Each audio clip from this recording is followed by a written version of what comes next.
وبركاته.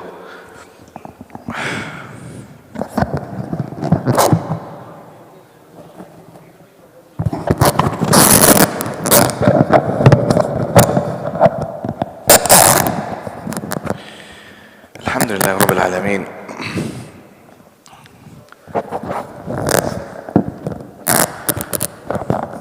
اللهم صل على محمد وعلى آل محمد بعدد كل ذرة ألف ألف مرة كما تحب ترضى يا الله يا أرحم الراحمين. Assalamu alaikum to all of you. This is the first of a attempt, inshallah, for us to do something to revive our passion and interest in the book of Allah subhanahu wa ta'ala after the month of Ramadan.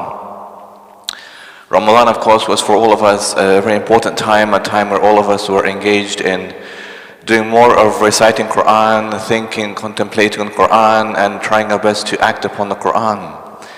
But there is, of course, tendency in human beings, in mankind, that when Ramadan comes to an end, then of course there is a bit of a lag. And so in trying to do something on a regular basis, we're all connected to the importance of tadabbur, of tafakkur, of thinking, contemplating on the book of Allah subhanahu wa ta'ala. That's essential for the growth of our iman, of our belief. And so therefore, for a very short time, 20 minutes, half an hour, every Wednesday after Maghrib, we will have this, inshallah, myself and then Dr. Salman, and we will change like that. I was thinking about, what I would want to begin with today, and this is, of course, tadabbur, for us to think deeply about the verses of Allah subhanahu wa ta'ala. Allah says, Qur'an is kitabun anzalnahu ilayk mubarak liyadabbaru ayatihi. The Qur'an is a book we've revealed to you, a blessed book revealed to you, so you would contemplate on its verses. So Allah is telling us in the Qur'an itself, the purpose behind Qur'an is for us to have a relationship, engage with the Qur'an, think deeply about its verses. And only through thinking deeply would we have the potential of those verses impacting upon us and therefore leading to effective change for all of us. Without tadabbur and thinking deeply about the verses, we lose the whole point of what the Qur'an really is telling us. We turn the Qur'an into just a recital of letters and words without thinking, what is this book of Allah about? Allah has revealed the Qur'an. The Sahaba would sometimes raise the Qur'an and say, Hada kitab Rabbi, this is the book of my Lord. Many have a sense of deep sense of awe and reverence behind the book of Allah subhanahu wa ta'ala. So may Allah make that true for all of us. May Allah make it true for all of us. Today, inshallah, we're going to look at one specific verse, verse 17 of Surah 89, Surah Al-Fajr. And the verse 17 of that surah, containing 30 verses, is Kalla balla tukrimun al-yatim. That's it. Alright, verse 17 out of the 30 verses of Surah Al-Fajr. Kalla balla tukrimun al-yatim. So we of course recite this often in our salawat, in our prayers, and we sometimes might miss the point of what that surah is telling us and what the ayah specifically is reminding us of. Surah Al-Fajr of the Qur'an was revealed in Makkah. It's a Makki surah. Ibn Abbas says it was the 10th surah revealed and the 4th year after the prophethood began. So 10th surah revealed and in the 4th year. So it's important for us to always think about the Qur'an and its context. Makkah surahs, Madni surahs, and the ones revealed in Makkah 4 years in, that means there's going to be a lot of intense stuff happening. The persecution, the slander, the character assassination, the physical abuse against the Prophet ﷺ and his companions had already begun. You also had a small community of believers. Some people were believers in secret by the 4th year. So the Surah Al-Fajr therefore has a lot of connection to the growth of the iman of those small believers at that time, strengthening their faith and iman. What is Allah telling us? So Surah Al-Fajr, by the way, is taking these oaths in the beginning of the surah. Wal-Fajr, wal-Layalin Ashar, wal-Shafa'i wal-Watr, wal-Layli idha yasar. Allah in 4 different Allah gives us 4 images of things in the cosmos, in the natural world happening around us. The Fajr, by the dawn, Allah is taking an oath. وَلَيَالٍ عَشْرٍ, by the 10 nights. The ulama, they say the 10 nights are a reflection of the 10 days of Dhul Hijjah. The night including the day. And the nights of course are key here, because with the passing of the night, the day comes. And Allah is saying, by the 10 nights indicative of the 10 days of Dhul Hijjah. Of course, they're coming upon all of us are those 10 days of Dhul Hijjah. مَا مِنْ أَيَّامٍ الْأَمْرُ الصَّالِحِ فِيهِنَّ. The Prophet of Allah said there are no days in which good deeds are more beloved to Allah مِنْ هَذِهِ الْأَيَّامِ than these 10 days of Dhul Hijjah. The first 10 days of Dhul Hijjah. فَأَكْثِرُوا فِيهِنَّ التَّكْبِيرِ وَالتَّهْلِيلِ وَالتَّحْمِيدِ. So increase in them of takbir, of tahleel, of tahmeed, of saying Allah Akbar, La ilaha alhamdulillah, mean increase of good deeds. Then Allah says, وَالشَّفَعِ وَالْوَتَرِ, and by the even and the odd. The ulama Ibn Abbas, Ikramah, they say that the even is indicative of the 9th of Dhul Hijjah, day of Nahar. And the watar is day of Arafah, 10th of Dhul Hijjah. So Allah is taking an oath by important times. Allah begins the surah by that. Think about it. The Fajr and the 10 nights and the Shafiq wal Watar. وَاللَّيْلِ إِذَا يَسْرِ, and by the night when it passes quickly. There's another one, night. Now out of all of these, Allah then says, هَلْ فِي ذَلِكَ قَسْمٌ لِذِي الْحِجْرِ. Is there in all of these things for us to think about a greater oath for the ones who have perception? Is there more of an oath you want Allah to make for those who think deeply and have perception? And that's powerful actually, because it means that we don't simply live as observers of the natural phenomenon. Malik Badri in his book Contemplation, he says in this kind of 3 or 4 types of people, the ones who would see the aesthetics of our world, that's number one. They have eyes and ears and senses, they can see, recognize the aesthetics of the world. Number 2, the second layer, he says, are those who recognize, okay, they have the senses, faculties of reason, and they connect it to the beauty of Allah's creation. That's like هذا خلق الله فأروني ماذا خلق الذين من دون بل الظالمون في ضلال مبين. Luqman 11, this is the creation of Allah. So Allah says, so show me, فأروني, what have the others created besides Allah? But those who are zalimun are in obvious error. But that's only 2. The third layer is number 1, recognizing I have senses, I have faculties of reason. Number 2, it's really beautiful what I'm seeing. And number 3, this must have come from a supreme creator. Uncreated cause, Allah subhanahu wa ta'ala. Allah, God must have made all of this. But we can't leave it there either. The 4th layer, it says that therefore that uncreated cause, Allah, is deserving of all praise and reverence and worship. Meaning one thing must lead us to another thing. But the pinnacle of all things is everything in our being, surrounding, takes us, draws us back to that worship of Allah subhanahu wa ta'ala. So Allah, when Allah says, وَالْفَجْرِ وَلَيَالٍ عَشْرٍ وَالشَّفْعِ وَالْوَتَرِ وَاللَّيْلِ إِذَا يَسْرٍ, the night, the day, the Fajr time, the passing of time, all of that is purposeful for us to know Allah, to revere Him, to submit to Him subhanahu wa ta'ala. But that's not the point of what I'm focusing on. I'm focusing on ayah number 17. كَلَّا بَلْ لَا تُكْرِمُ الْيَتِيمِ. But this is the context behind what's happening. After Allah says all these things in the beginning of Surah Fajr, He begins telling us about nations. Nations before us. Like the Ad and Iram and Thamud and Fir'aun. 4 nations Allah mentions in that sequence in that surah. Ad Iram, Thamud and Fir'aun. Alam tara kayfa. Have you not seen how Allah has dealt with the people of Ad? Iram dhat al-amad. Iram, the people of pillars.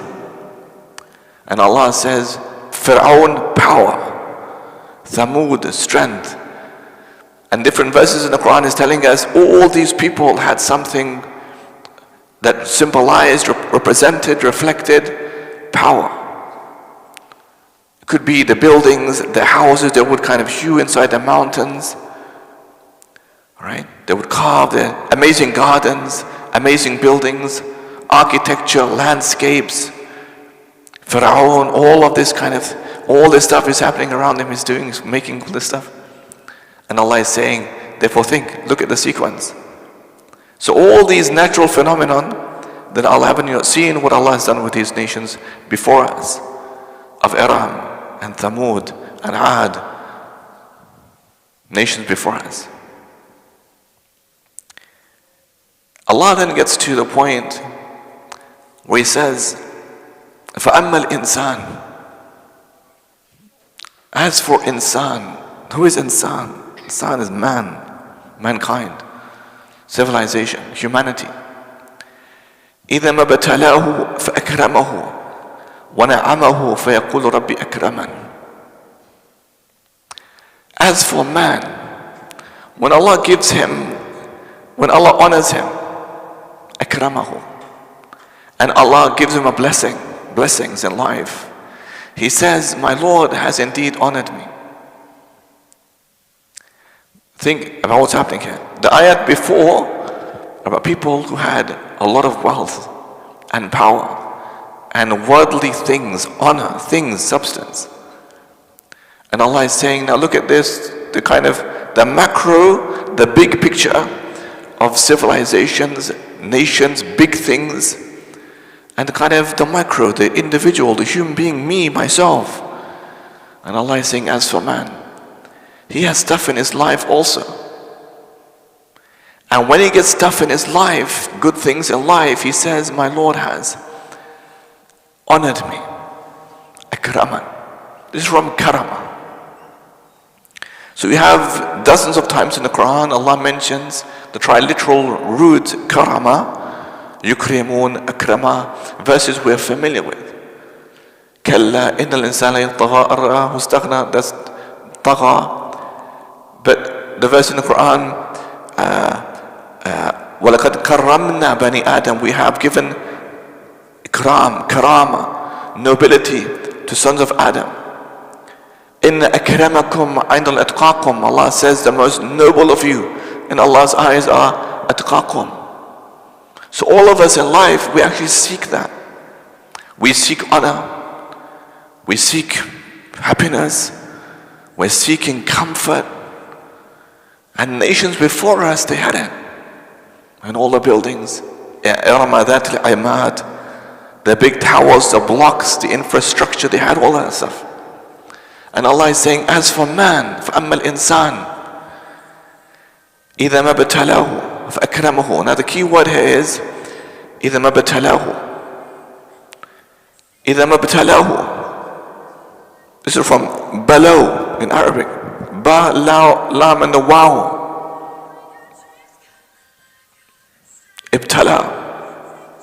Below. Now, why is Allah saying that? Why is Allah saying that to have things in life is a test for people? Because some people think that the more you have in life is the more a sign that Allah is pleased with you. A more a sign that things are good for you in life because Allah is giving you everything in life. But why is Allah saying, إِذَا مَا ابْتَلَاهُ? If Allah tests him. Isn't life itself, when Allah says we've created death and life, لِيَبْلُوَكُمْ, same word, لِيَبْلُوَكُمْ أَيُّكُمْ أَحْسَنُ عَمَلًا, that we could test those, try those who are best in action.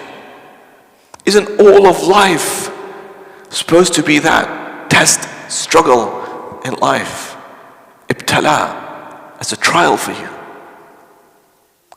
So the man has stuff, akramahu wa na'amahu. He has honor, he has blessings.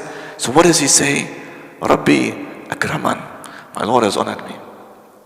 But then Allah says, وَأَمَّا إِذَا مَا ابْتَلَاهُ فَقَدَرَ عَلَيْهِ رِزْقَهُ فَيَقُولُ رَبِّي أَهَانَنِ. Opposite, juxtaposing, contrast. But Allah says, man, the same person, if Allah tries him, tests him by restricting his money, his wealth, he says, my Lord has disgraced me, has dishonored me. He feels devalued in life because all the things he once had have been reduced. So what does he say? My Lord has dishonored me. Now, first thing is, before we get to the verse 17, that's verse 16. One of the good ways for us to deal with things in life that happen sometimes unexpectedly, where you have sometimes a reducing of things. You might think it to be unexpected or something beyond expectations that you weren't expecting. But the key thing is for us to remember is that everybody in life will be tried and tested. Everyone. That is not something you can ever avoid. Allah in the Qur'an says, وَلَنَبْلُوَنَّكُمْ بِشَيْءٍ مِّنَ الْخَوْفِ. We will try you and test you. نَبْلُوَنَّكُمْ. With something of fear and hunger and loss of life and loss of crops. That means you have to almost expect the test in life. When Allah tests your patience in life, when Allah tests your gratitude and thankfulness in life, Allah will. Ibn al-Qayyim says, وَالْإِيمَانَ نِصْفَانِ الصَّبْرُ وَالشُّكْرُ. Iman is two halves that come together as a whole. Patience and gratitude. Sometimes you will have to be patient for Allah to test your patience. You will have things, Allah wants to see how grateful you could be. So because you have things, doesn't mean by itself it's some kind of a blessing. Everything. To have things, not to have things, is a test for you. I know Allah is saying in Surah Al-Fajr, nations before you, who Allah gave a lot to, were not grateful people, not thankful people.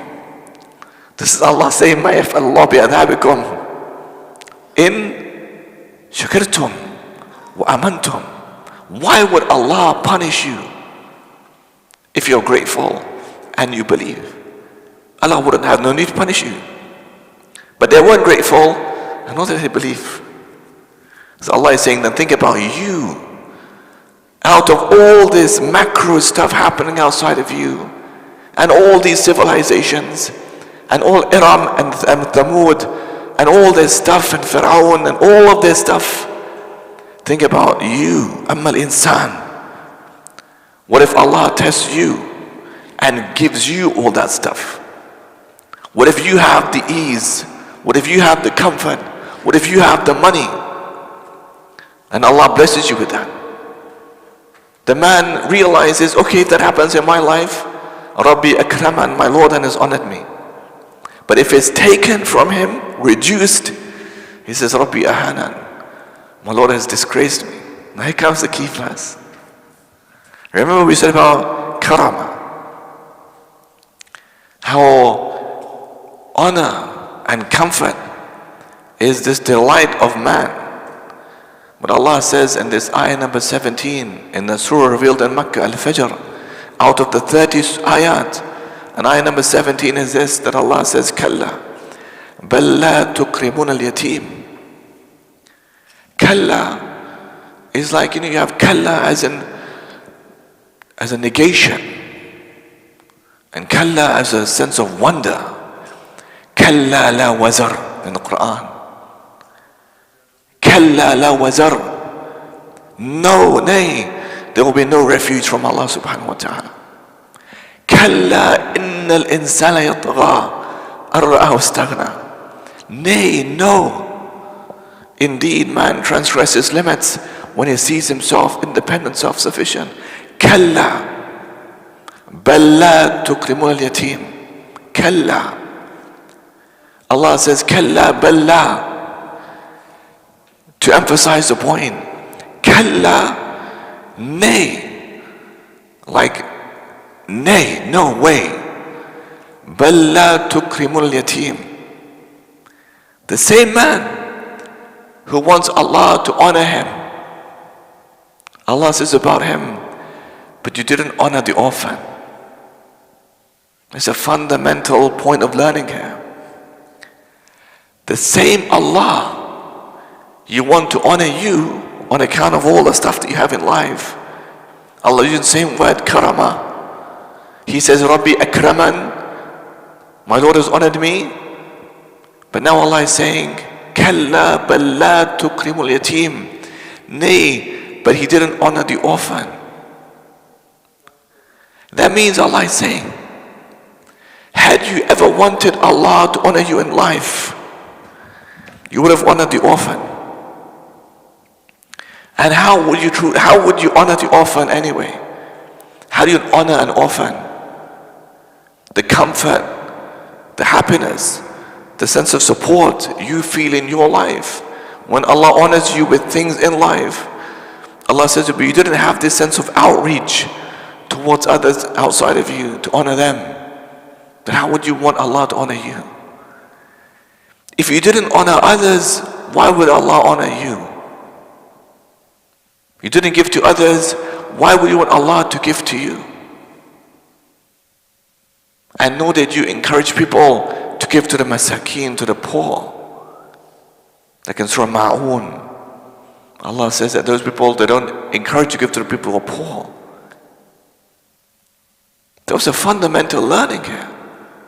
Then Allah, by the way, the rest of the surah is about the fact there's bad people, there's good people. The surah ends, by the way, speaking about the believer. Only time in that surah, by the way, we have some unique words like Iram. Iram is mentioned in that surah only, unique word. And Nafs al-Muttama'inna, the content, pious soul, is in that surah only, Al-Fajr. And the surah ends as a contrast to how it began. Because it began by telling us there's disbelievers, kuffar, those who reject Allah. Nations, Iram and Thamud and Fir'aun and Ad. Complexes. But the surah ends with one single believer. The believer has nafs al-muttama'inna. Irji'i li rabbiki. Allah says, return to your Lord. The angel of death says, return to your Lord. Radiyah, maradiyah. Fadkhuli fi ibadi. Wadkhuli jannati. That's Surah Al-Fajr. So all this stuff happening, ayat 17 is in the middle of the surah. But the ayat before are telling us that people had power, but that power was a self-indulgent power. Power for me, myself, that's my stuff. And their honor was short-lived. It was a short-lived stuff. The man who says, I've lost stuff, and Allah says, yeah, but you didn't honor the orphan. Why would Allah give you now? The point is, my dear brothers, from this one ayah, if you want Allah to honor you in life, you must honor other people. If you want Allah to honor you in life, then honor the orphan. One Sahabi came, he said, Ya Rasulullah, he came and he said, it says in narration, Yashku qaswat qalbihi. He was complaining, his heart became so hard. Then you feel like that, sometimes your heart is hard. And the Prophet says to him, Atuhibbu an yalina qalbak. Wouldn't you like Allah to soften your heart? وَتُدْرِكَ حَاجَتَكَ and fulfill your needs? He says, indeed, Ya Rasulullah. And the Prophet then says to him, then irham al-yatim وَمْسِحْ رَأْسَهُ وَأَطْعِمْهُ مِنْ طَعَامِكَ يَلِنْ قَلْبَكَ وَتُدْرِكْ حَاجَتَكَ. Then have mercy on the orphan and wipe over his head in sympathy and kindness and feed him from your food. And Allah will soften your heart. Allah will fulfill your needs. May Allah will make you the king of your land. But don't forget the orphan. Umar bin Abdul Aziz, when he was Khalifa, he once had his hands on his head like this. His wife Fatima, she said to him, Ali shay'in hadath. Has something happened? Have we been invaded by the enemy? He says, no. All it is, I just think about the orphans. And how would I face Allah Yawm al-Qiyamah? As a ruler, as Khalif, that there could be orphans around me in my land. Therefore, never forget that. All of us, be charitable. Think about the orphans. One of the beautiful things about Islam is that we have all of these things. The Prophet of Allah says that.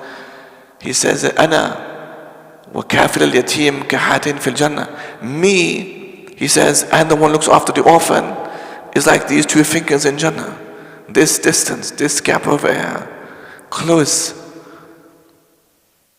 And even before the Prophet became a Prophet, that's how he was known. When Khadijah says, no need for you to panic. إِنَّكَ لَتَسْأَلْ الرَّحِمْ وَتَحْمِلُ الْكَلِّ. You know, you carry people's burdens. You join ties of kinship. You help the poor and the needy. Why would Allah dishonor you now? Allah wouldn't dishonor you if you're honoring the weak ones in life. So may Allah make us of those who help people. And Surah Al-Fajr, may Allah make it alive, living for us in our lives, and make it a source of remembrance for all of us. Allahumma ameen. And that's it. So we keep this short, inshallah. Pick on one ayah, thinking about the ayah and the broader context behind it. And I don't want to extend it too long, because that's not the purpose of this. Just 20 minutes, half an hour, just on one ayah, for us to be renewed in thinking deeply about the book of Allah subhanahu wa ta'ala. Qur'an for us is not just a book in Ramadan. It should be every day thinking about Allah's word. For that book to have an impact on our hearts and our lives. For us to be transformative in our lives. To become people of Qur'an, Ahlul Qur'an. And therefore, on this Wednesday session, we'll pick one ayah and think deeply about the verse. May Allah grant all of us tawfiq. Jazakumullah khairan.